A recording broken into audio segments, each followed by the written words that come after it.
Bonjour à tous, bienvenue dans Matsang. Voici le top 5 de l'actualité de la semaine. Top 1. Le chef de l'État, chef du gouvernement, son Excellence Brice Clotaire Oligui Nguema, a communié ce lundi 9 février 2026 avec les élèves du lycée technique national Omar Bongo et les élèves du lycée national Léon Bar. Il a également profité de cette visite pour s'enquérir de l'état d'avancement de 2 projets majeurs. Il s'agit de 4 bâtiments en construction destinés à loger 24 enseignants au lycée technique et 4 bâtiments également en construction destinés à loger 24 enseignants au lycée Léon Bar. Il faut savoir que ces bâtiments font partie d'un vaste programme national destiné à loger à terme 1000 enseignants. La visite du chef de l'État dans ces 2 lycées marque officiellement la reprise effective des cours sur toute l'étendue du territoire national. Top 2, le chef de l'État, chef du gouvernement en voyage officiel à Addis Abeba en Éthiopie cette semaine afin de participer au 39e sommet de l'Union africaine et au 2e sommet Italie-Afrique. En marge de ces 2 sommets, plusieurs réunions de travail pour des potentiels partenariats sont à l'ordre du jour. Le chef de l'État a également assisté à la traditionnelle rencontre avec la diaspora gabonaise établie en Éthiopie.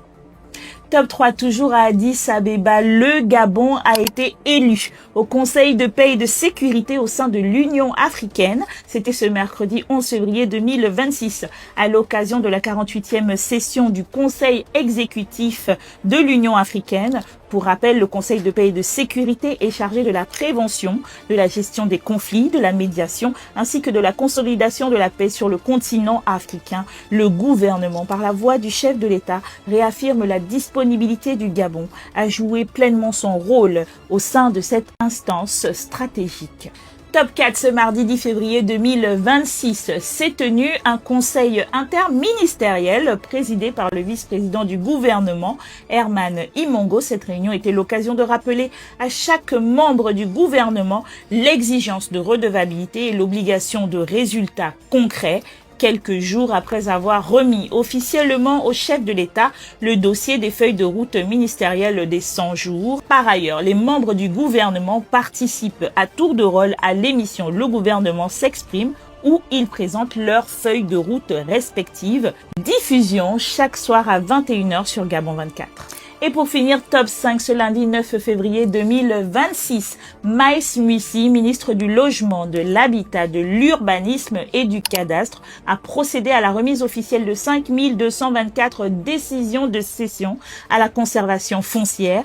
La transmission de ces actes permettront la création de titres fonciers au profit de nos concitoyens. Dans la même journée, le ministre du Logement est allé rendre compte de cette avancée majeure au chef de l'État qui a estimé qu'il fallait encore faire plus d'efforts.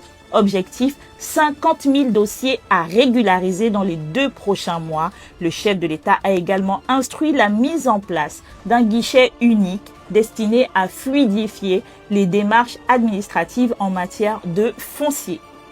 Et voilà, c'est la fin de Matsang. À bientôt.